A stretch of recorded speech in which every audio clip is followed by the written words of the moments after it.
քանի թեմաների հետ կապված կլսենք ձեր հնարատականի եւ այսպես Իրան-Իսրայել մեծ պատերազմը ըստ էության սկսվեց, բալիստիկ հրթիռները արձակված են, Իրանում հերթական բարձրաստիճան զինվորականն է սպանվել, Թել Ավիվը ամբողջությամբ կրակի տակ է, Իսրայելն է իր հերթին հարվածները հասցրել Թավրիզին, իրավիճակը ջերմարված է, այս իրավիճակում Ռուսաստան, Միացյալ Նահանգներ գործոնը ինչ նշանակություն ունի, տարածաշրջանը ինչ վիճակում է, ինչ է սպառնում մեզ, համեցեք։ Նախ ասեմ, որ այս Իրան-Իսրայել հակամարտությունը, թշնամանքը մեծ հաշվով ստեղծել են Միացյալ Նահանգները։ Եթե տեսնեք, ինչպիսին էին Իրանի եւ Իսրայելի հարաբերությունները մինչև 1979 թիվը, այսինքն մինչև իսլամական հեղափոխությունը, ապա կտեսնեք, որ կար սերտ համագործակցություն, Իսրայելը տնտեսական ներդրումներ էր անում Իրանում, Իսրայելը օգնում էր Իրանում շինարարության գործում, կար համագործակցություն Իրան-Իսրայել արաբական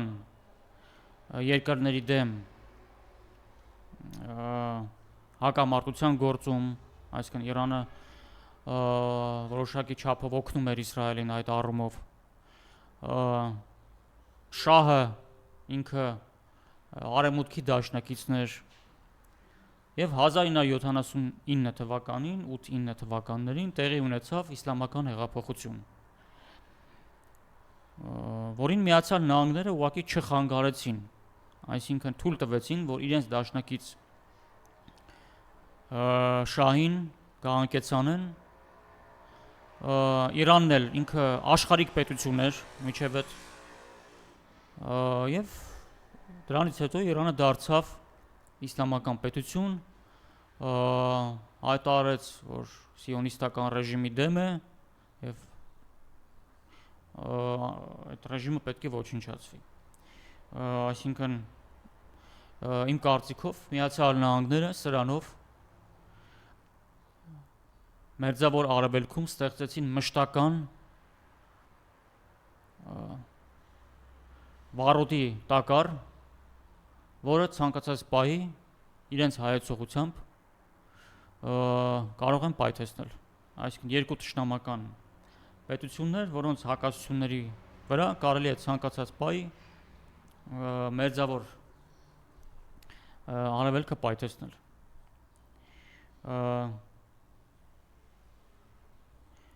Իսկ ինչու սկսվեց Իրան-Իսրայել այս պատերազմը, նախ ասեմ, որ իմ կարծիքով այն մեծ պատերազմի չի վերածվի, մեծ նկատի ունեմ տասնյակ, 100,000-ավոր զոհերով պատերազմի, ցամաքային օպերացիա եւ այլն, այսինքն կսահմանափակվի նման հրթիռային ռմբակոծություններով, որտեվ ամեն դեպքում Միացյալ Նահանգները դեռևս պետք է պահպանեն Տրամպի խաղարար եւ հաշտարար լինելու այդ իմիջը դեռևս պետք է պահպանեն, այսինքն մենք տեսնում ենք, որ Միացյալ Նահանգները լինելով աշխարհում բոլոր օպերացիաների գլուխը, իրենք փորձում են ցույց տալ, որ իրենք կապ չունեն դրա հետ, այսինքն դրանք անում են չգիտեմ ովքեր, Իրանն ու Իսրայելը այսպես որոշեցին իրար դեմ դուրս գալ, գիտեմ Հնդկաստանն ու Պակիստանը հանկարծ որոշեցին իրար դեմ դուրս գալ, այսինքն ինչ որ ահաբեկչություն եղավ, այսինքն Միացյալ Նահանգները փորձում են համաշխարհային հանրային կարծիքում Երևալ որպես հաշտարար, բայց իհարկե բոլոր process-ների կազմակերպիչը հենց իրենք են։ Եվ ինչու եղավ այս ամեն ինչը, որտեվ ԱՄՆ Ռուսաստան բանակցությունները մտնում են փակուղի։ Ռուսաստանը չհամաձայնվեց Միացյալ Նահանգների կողմից ներկայացված ուլտիմատումին եւ չգնաց հրադադարի Ուկրաինայում։ Իսկ միջ այդ կարևոր է նշել, որ աշխարհում համար 1 կարևորության հակամարտությունը դա ուկրաինականն է։ Այլ նման կարևորության հակամարտություն աշխարհում գոյություն չունի։ Ինչու, որտեղ ուկրաինական կոնֆլիկտի ելքով է պայմանավորված լինելու անգլոսաքսոնական աշխարհի գերակայության կամ իրենց գերակայության փլուզման հարցը։ Հետևաբար դրանից ավելի կարևոր հակամարտություն այս պահին չկա։ Պարոն Այրազյան, մենք անպայման կգանք ռուս-ուկրաինական այս իրողությունների, որովհետև երեք ամբողջությամբ Կիևը ռմբակոծությունների տակ է եղել, Ուկրաինան ամբողջությամբ ավելի շուտ։ Տեսեք, բայց երբ որ դուք ասում եք չեք կարծում, որ այս պրոցեսը ավելի կերկարի կամ այս Իրան-Իսրայել հակամարտությունը, բայց հատկաշականը, որ Նետանյահուն այլևս խոսում է հոգևոր առաջնորդի սպանելու հավանականության մասին, իրենք ներքին ինչ-որ բաներ են իրականացնում, փորձում են ներքին ընդվզում հասունացնել, եւ Իրանն է բառացիորեն ասել, որ սա բացառապես կապված է Իսրայելի եթե խելոք կգա բանակցային սեղանի շուրջ, նոր կդադարենք, մենք էլ կնստենք այդ բանը։ Չէ, ես չասացի չի երկարի, ես ասացի չի դառնա մեծ պատերազմ, որտեղ որ տասնյակ հազարավոր, 100 հազարավոր զոհերով պատերազմի չի վերածվի։ Ինքը կմնա սահմանափակ հրթիռային հարվածներով եւ միմյանց ենթակառուցվածքներին, ռազմական օբյեկտներին եւ մյուս բոլոր գործարաններին հարվածելու պատերազմ։ Այդ շրջանակից կարծում եմ դուրս չգա, որովհետեւ քանի որ Ռուսաստանը մերժեց ԱՄՆ-ի ուլտիմատումը, հիմա ԱՄՆ-ն այդ պատճառով, իսկ ԱՄՆ-ի համար կարևորը ուկրաինականն է, այնտեղ հաղթելն է։ Քանի որ մերժեց Ռուսաստանը, դրա համար ԱՄՆ-ն հիմա անցել է Ռուսաստանին մոտ կանգնած մոտ գործընկերների եւ դաշնակիցների նկատմամբ ուժային եւ այլ բնույթի օպերացիաների իրականացմանը։ Այսօր Սերգեյ Շոյգուն, Ռուսաստանի անվտանգության խորհրդի քարտուղարը, այս ամիս արդեն երկրորդ անգամ գնացել է Հյուսիսային Կորեա։ Այսինքն ես կարծում եմ, որ Իրանի դեմ որպես Ռուսաստանի ռազմավարական գործընկեր, որտեղ համաձայնագիր ունեն ստորագրած, չնայած ասեմ ձեզ, որ Իրանը դեռևս չի վավերացրել այն, դա էլ հասկանալի չի, ինչու այդքան ձգեցին, եւ եթե Միացյալ Նահանգները կարողացան ստիպել Իրանին հետ քայլ անել, իրենց ուզածով, այսինքն նստել, հնարավոր է, որ դա ընդհանրապես չվավերացվի։ Հիմա հաջորդ դաշնակիցը, Ռուսաստանի արդեն դաշնակիցը,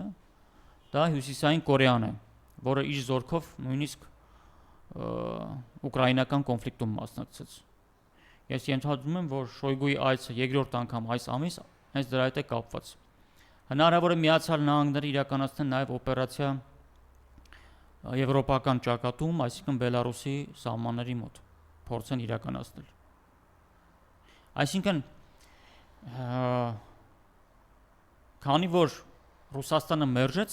ԱՄՆ-ի ուլտիմատումը հրադադարի հասնելու, ըստ էության Տրամպի խաղարար լինելու փուչիկը սկսում է կամաց պայթել։ Եվ Ուկրաինայում հրադադարի հասնելու այդ գաղափարը Տրամպի սկսում է թուլանալ, այդ ուժը սկսում է կորցնել։ Հետևաբար պետք է Միացյալ Նահանգներին պետք են այլ հակամարտություններ, որտեղ ինքը հանդես կգա որպես հաշտարար, եւ դա կներկայացվի աշխարհին որպես իր հաշտարարության հաջողված փորձ։ Այսպես պրոյեկտներ, հաջողված պրոյեկտներ, որը հետո ինքը կփորձի պրոյեկտել, ասենք, ուկրաինական կոնֆլիկտի վրա։ Հենց դրա հետ է կապված Հնդկաստան-Պակիստան հակամարտությունը, դրա հետ է կապված հենց Իսրայել-Իրան այսօրվա պատերազմը։ Դրա հետ կարող է կապված լինել նաև հնարավոր հայ-ադրբեջանական լոկալ, ասենք, կոնֆլիկտը, որը կարող է հնարավոր է տեղի ունենալ։ Այսինքն, քանի որ Ռուսաստանը մերժել է ԱՄՆ-ի ուլտիմատումը, ԱՄՆ-ն սկսելու է իրականացնել մեծ եւ փոքր ռազմական եւ ոչ ռազմական բնույթի տեղեկատվական, հոգեվոր, ինչու՞ չէ, տարբեր օպերացիաներ, որոնք ուղղակի կամ անուղղակի ձևով հարվածելու են Ռուսաստանին։ Մի քանի ամիս Ռուսաստանը ժամանակ շահեց, որպեսզի չհամաձայնվի դրան։ Իսկ այսինքն հրադադարին։ Իսկ Ռուսաստանի նկատմամբ մեծ ճնշումներ էին գործադրվում, որպեսզի նա դրան գնա։ Նույնիսկ Բրազիլիայի նախագահը, տեսեք, Բրազիլիան որտեղ, Ուկրաինան որտեղ, կամ ընդհանրապես Չինաստանը որտեղ։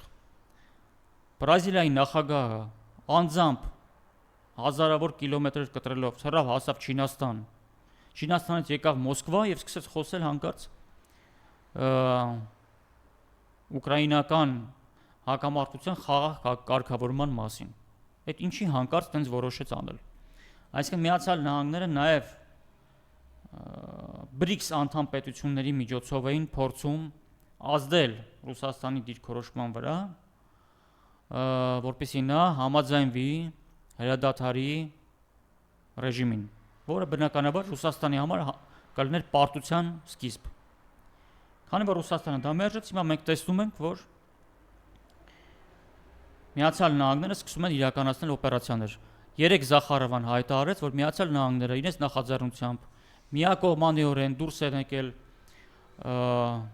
այսպես ասենք, կարևոր անհանգստացնող հարցերի քննարկման կոնսուլտացիաներից ԱՄՆ-ի եւ Ռուսաստանի միջև։ Այսինքն Տրամպի այդ հակագլոբալիստ, այդ խաղաղասեր, այդ ինչ ասեմ, հաշտարար, մարդիկ են զոհվում, հասնենք խաղաղության եւ այլ, այդ ամեն ինչը ավարտվում է։ Կամաց մարդիկ սկսում են հասկանալ աշխարհում, որ դա ընդհանրապես տակտիկական հնարք էր հրադադարի հասնելու եւ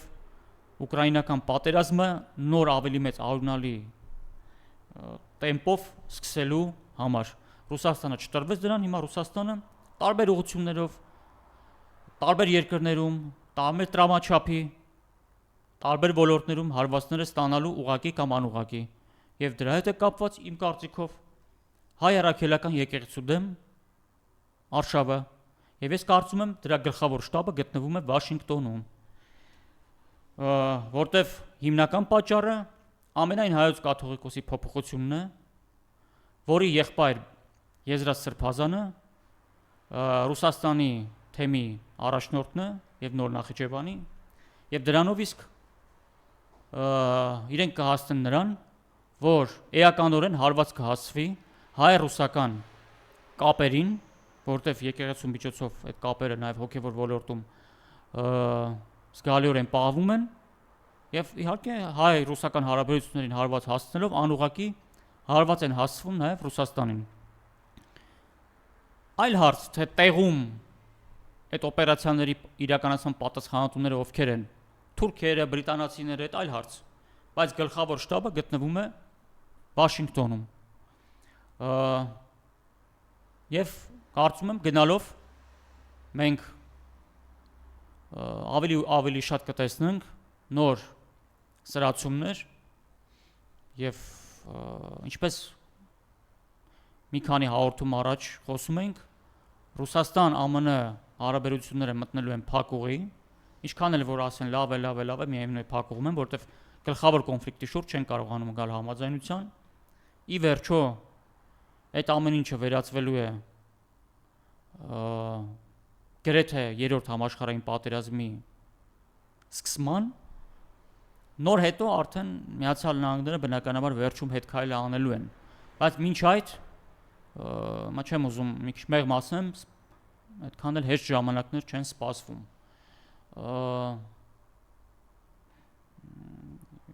Երևի այսքանը, դերևս եթե այլ հարցեր կա։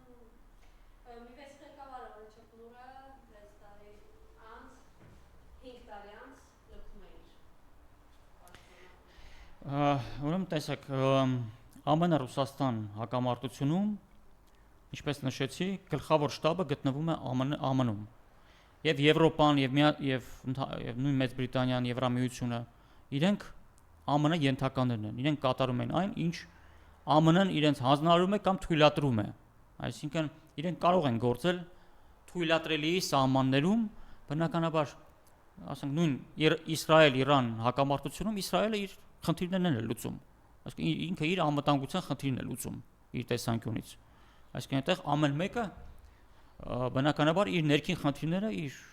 անձնական, այսպես ասենք, պետական խնդիրները եւս լուծում է, բայց դա լուծվում է ԱՄՆ գծած ստրատեգիայի շրջանակներում, որը իհարկե Ռուսաստանի պարտության մատնելն է, դա է իրենց ստրատեգիան։ Եվ հիմա այո, փաստորեն ըստ էության երևի Բրիտանիայի համար որոշակի առաջնահերթություններ են փոխվել, որոշակի երևի, քանի որ Բրիտանիան, այսպես ասենք, մեր տարածաշրջանում, հետխորհրդային տարածքում ինքը, այսպես ասենք, հատուկ օպերացիաների իրականացման լուրջ պատմական փորձ ունի, իրենք դա իրականացնելու են, բայց միևնույն է, փորձելու են իրականացնել դրանք, բայց միևնույն է, դա ի հակադրություն ԱՄՆ-ի չի լինելու, այսինքն այնպես չի, որ Մեծ Բրիտանիան ԱՄՆ-ի դեմ է դա անելու, Մեծ Բրիտանիան անելու է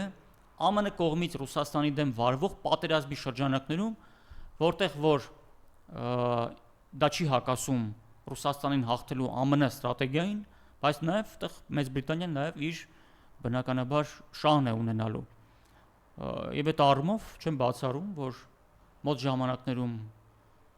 Միացյալ Նահանգները նույն Մեծ Բրիտանիայի, Թուրքիայի ձեռքով եւ Ադրբեջանի փորձեն, ասենք, Զանգեզուրի Միջանցքի հարց լուծել Հայաստանում, այսինքն այնպես անեն, որ հանրային գիտակցության մեջ ԱՄՆ ականջները այդտեղ չերևան, բայց գլուխը ինքը լինի, կատարողները կլինեն, ասենք, Բրիտանիա, Ադրբեջան, Թուրքիա տվյալ տարածաշրջանում։ Քանի որ հələ Տրամպը հույսը չի կտրել, որ կկարողանա հաշտարարի դերի մեջ մտնելով հասնել Ուկրաինայում հրադադարի, առայժմ մենք կտեսնենք, որ նա ուղիղ ձևով կփորձի բոլոր կոնֆլիկտներից դիստանցիա պահել, լինելով այդ կոնֆլիկտների process-ների կառավարիչը։ Ներկայացնելով, որ իբր տեսեք, վատ Եվրոպան է, վատ Բրիտանիան է, չգիտեմ, սա է, նա է, ես կապ չունեմ, ես հաշտարար եմ։ Բայց դե ոնց կապ չունի, դա բոլորն գիտեն, որ գլուխը Միացյալ Նահանգներն են, որտեվ օբյեկտիվորեն իրենք են, որտեվ իրենք ունեն իշխանության բոլոր լծակները եւ Եվրոպայի վրա, եւ Թուրքիայի վրա, ՆԱՏՕ անդամ պետությունների վրա եւ այլ, այսինքն դրա համար մոտ ապագայում պետք է սպասենք նորանոր սրացումների, նաեւ Հայաստանի ներսում, նաեւ եկեղեցու դեմ, այսինքն այդ եկեղեցու միջոցով Հայաստան-Ռուսաստան կապը արևմուտքը ԱՄՆ գլխավորությամբ ձգտում են թուլացնել։ Իրանական ոչ պաշտոնական աղբյուրները հավատում են, որ Թուրքիան ռազմական նվերներ է ակտիվորեն ուղարկում Ադրբեջան, այս իրավիճակում ինչպես կօգտվի, արդյոք կօգտվի Ադրբեջանը ստեղծված իրավիճակից եւ ինչ սպառնալիքներ կան Հայաստանի ռազմական տարբերակում։ Կարող է օգտվել, եթե Միացյալ Նահանգները որոշեն, որ Ռուսաստանին պատժելու նպատակով այստեղ այս տարածաշրջանում եւս պետք է Ռուսաստանին լավ հարված հասցվի, նախ ասեմ, որ նույն օրինակ Իրան-Իսրայել հակամարտության մեջ բնականաբար նաեւ Ռուսաստանին վարկաբեկելու նպատակներ ունեն, ասելով, որ տեսեք, ներկայացնելով, որ Իրանի հետ ռազմավարական փաստաթուղթ ունեն կնքված, բայց տեսեք, Ռուսաստանը չի կարողանում պաշտպանել եւ այլ եւ այլ։ Այսինքն նույն ձևով հայ-ադրբեջանական կոնֆլիկտում եւս Միացյալ Նահանգները Եվրոպայի ձեռքերով, Բրիտանիայի ձեռքերով, Թուրքիայի ձեռքերով, Ադրբեջանի ձեռքերով կարող են փորձել Ռուսաստանին եւս հարված հասցնել, ինչ տեսքով, օրինակի համար հայ-ադրբեջանական ինչ-որ լոկալ պատերազմի, որտեղ որ էլի ԱՄՆ-ն կհայտնվի որպես հաշտարար, եւ այդտեղ ասենք ոնց որ Իրանին են ուզում պարտադրեն միջուկային ծրագրից հրաժարվի, այնպես էլ ասեն դե Տրամպը ասի ես ուզում եմ հասնել երկարատև խաղաղության Հայաստանի Ադրբեջանի միջև ես գարանտ կկանգնեմ եւ բայց դրա համար թող Զանգեզուրյան միջանցքը գործի օրինակի համար։ Դա իհարկե կփաթեթավորվի ամերիկյան ոճով, իրենք կարողանում են, չէ՞, ամենավնաս եւ վատ բանը այնպես փաթեթավորել, որ ժողովուրդը ծափողջություններով դա ընդունի։ Դա իրենք վերահսկում են աշխարհի տեղեկատվական հոսքերի մեծ մասը եւ իրենք կարողանում են, ինչպես ասի, վնաս ամենավատ բանը փաթեթավորել այնպես, որ ուղղակի ժողովուրդը ցնծությամբ դա ընդունի։ Հետևաբար սպասենք այո այդ սրացումներին, կարող է եւ տեսականորեն տեղի չունենալ դրանք։ Եթե Ռուսաստանը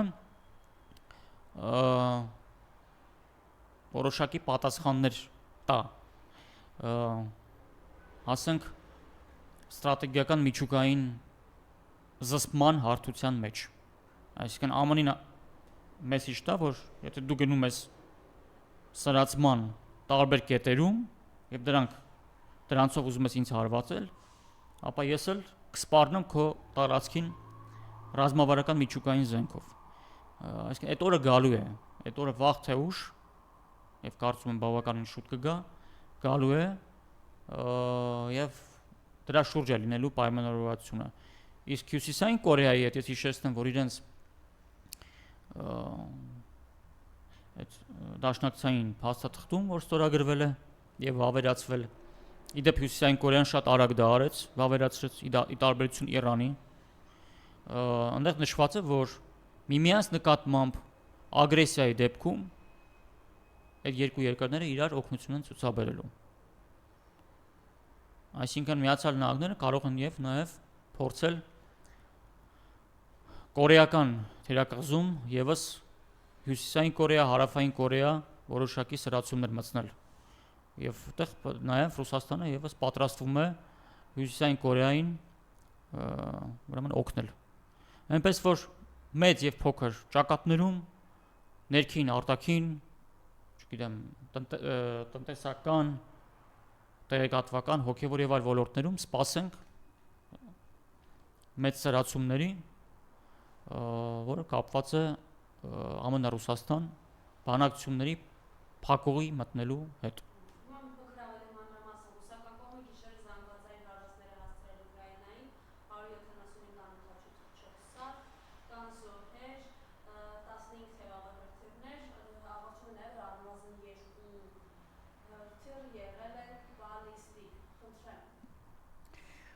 Դե Ռուսաստանը հարվածները հասցնում է կամ ռազմական օբյեկտներին, կամ քաղաքացիական օբյեկտներին, որոնք տվյալ պահին օգտագործվում են ռազմական նպատակներով։ Այո, Ռուսաստանի նախագահը ինքն էլ ցավով նշեց, որ ցանկացած կոնֆլիկտում լինում են նաև զոհեր խաղաղ բնակչության շրջանում, բայց դա ամբողջությամբ ուկրաինական ռեժիմի վրա է պատասխանատվությունը, որտեղ իրենք քաղաքացիական նշանակության օբյեկտները վերածում են ռազմականի, չգիտեմ, տեղակայում են այնտեղ զենք զինամթերք, տեղակայում են հրահանգիչներ ՆԱՏՕ-ի, տեղակայում են այդ նացիստական խմբավորումներ եւ այլ, եւ Ռուսաստանն էլ պետք է ստիպված հարվածի։ Պատերազմ, տանուլ չի տալու պատերազմը։ Այդ նման դեպքերում այո կարող են լինել նաև զոհեր քաղաքացիական շրջանում, հաճախ լինում է այնպես, որ օրինակ ուկրաինական հոպը հարվածում է, ընդհանրեն քաղաքում է գտնվում, բնակավայրերում, հարվածում է, խփում է հրթիռին կամ անօթաչուին, անօթաչուի մասնիկները ընկնում են բնակելի շենքերի վրա։ Այսինքն միշտ չի, որ հենց ուղղակի ռուսական հարվածներից է լինում, դե 1000-ից մեկ էլ կարող է տեղի ունենալ այն, որ ասենք հրթիռը շեղվի կամ ինչ որ նման բաներ։ Բայց հիմնականում ճնշող մեծամասնությամբ Ռուսաստանը թիրախավորում է ռազմական օբյեկտներին կամ այն օբյեկտներին քաղաքացիական, որոնք տվյալ պահին օգտագործվում են բացառապես ռազմական նպատակներով։ Այնպես որ քանի դեռ աշխարհը, այսպես ասենք, միաբևեռ ամերիկյանը մենք կտեսնենք պատերազմներ, կոնֆլիկտներ, սրացումներ, ամեն ինչ կտեսնենք։ Եվ տարբեր տարածաշրջաններում դրսևորումները մենք կտեսնենք։ Այնքան ժամանակ մինչև որ, ինչպես նախկինում ասել էի, ԱՄՆ-ն եւ Ռուսաստանը չեն գա համաձայնության, որ երկուսով կիսում են աշխարհում կարգ ու կանոն հաստատելու պատասխանատվությունը, կկիսեն պատասխանատվության գոտիները եւ այլ եւ այլ։ Միացյալ Նահանգները չեն ուզում կիսվել, իրենք ուզում են մնալ միանձնյա կառավարիչ։ Ռուսաստանը ուզում է որ կիսվի։ Քանի դեռ այդ վերջնական այդ պայմանավորվածությունը չկա եւ կարծես թե այս բանը փակողում է, մենք կտեսնենք սրացումներ, թեժացումներ, այդ թվում նաեւ Հայաստանի ներսում, Հայաստանի սահմանների շուրջ, եկեղեցու շուրջ եւ այլ եւ մյուս բոլոր ոլորտներում։ Փաշինյանը շտապում է Թուրքիա։ Սկզբում լավնի է անում այդ տեղեկությունը, բայց հետո Արմեն Գրիգորյանը հաստատեց, ինչ օրակարգով է գնում Թուրքիա եւ արդյոք հարթում են այդ տեսակետները, որ մի տերոր, մի պապանն է Էրդողանյան դրամաներից իրավական ճշտության համար։ Դե կարծում եմ ես օրակարգին, եթե ինչ-որ բան հայտարարվել է դեռևս ծանոթ չեմ, եթե չի հայտարարվել, ուրեմն կհայտարարվի երևի կամ չի հայտարարվի։ Բայց ընդհանուր առմամբ դե օրակարգը պարզ է, որն է։ Ռուսաստանի դեմ մղվում է պատերազմ, Ռուսաստանին փորձում են տարբեր տարածաշրջաններում հարվածել, դուրս մղել եւ Անդրկովկասը մեր տարածաշրջանը Ռուսաստանի դուրս մղելու դեպքում հանձնվելու է Թուրքիայի կուրացիայի տակ։ Եվ քանի որ դերևս պլանը հենց այդպես էլ գնում է, այսինքն Միացյալ Նահանգները այդպես գծել են, այդպես էլ գնում է։ Դե բնականաբար Փաշինյանը պետք է գնա այն երկրի ղեկավարի մոտ, որի կուրացիային հանձնում են Հայաստանը, Միացյալ Նահանգները հանձնում են Հայաստանը Թուրքիայի կուրացիայի տակ։ Դե հետեւաբար պարզապես պետք է գնա Էրդողանի հետ խոսե, բա ում հետ խոսե, եթե Թուրքիայի կուրացիայի տակ են հանձնում։ Բայց ես կարծում եմ, չնայած որ մոտ ապագայում սպառնալիքները բավականին մեծ են, բայց ես կարծում եմ, որ իրենք արդեն ուշացել են, Ռուսաստանի հարցերը պետք է շուտ լուծացել լինեին, եթե ուզում էին, որ իրենց պլանները վերջնական աշխատեն։ Կարծում եմ, արդեն ուշ է, գնացքը գնացել է, եւ Ռուսաստանը այլևս անպարտելի է։ Իհարկե կա ինչ-որ փոքր տոկոս հավանականություն, որ կարող է պարտվել, բայց քիչ հավանական է։ Հետևաբար իմ կարծիքով Տրամպի նախագահության օրոք ԱՄՆ-ն եւ Ռուսաստանը ի վերջո կգան պայմանավորվածության վերջնական եւ Անդրկովկասը ԱՄՆ համաձայնությամբ կհայտնվի Ռուսաստանի պատասխանատվության գոտում։ Բայց քանի դեռ այդ օրը չի եկել, այսինքն դեռևս պլանով Թուրքիան է, դե ուրեմն Փաշինյանն պետք է գնա Թուրքիա Էրդողանի մոտ իրենից խորհուրդ հարցնի, իրենից իր գիրքը վերցնի կարդա, որ իմանա ապագայում դե մեղմ ասենք, լավ, հանձնարարականներ ստանա, դե գրքում էլ կկարդա, թե ինչպես է պետք կառավարել երկիրը, որ Թուրքիայի ղեկավարը գոհ մնա Փաշինյանից եւ այդպես շարունակ։ Միջև որ Ռուսաստանը ուկրաինական կոնֆլիկտում կհաղթի արևմուտքին, հետ կգա Անդրկովկաս եւ կսկսի հաշիվ պահանջել, թե ով եւ ինչու է առանց իրեն թույլտվության մտել Անդրկովկաս եւ իրենց ցանկությամբ ինչ որ գործողություններ անում, կուրացիա վերցնում, ով է թույլ տվել, այդ օրը կգա, բայց մինչ այդ օրը պետք է փորձենք գոնե այս սպառնալիքներին դիմակայել։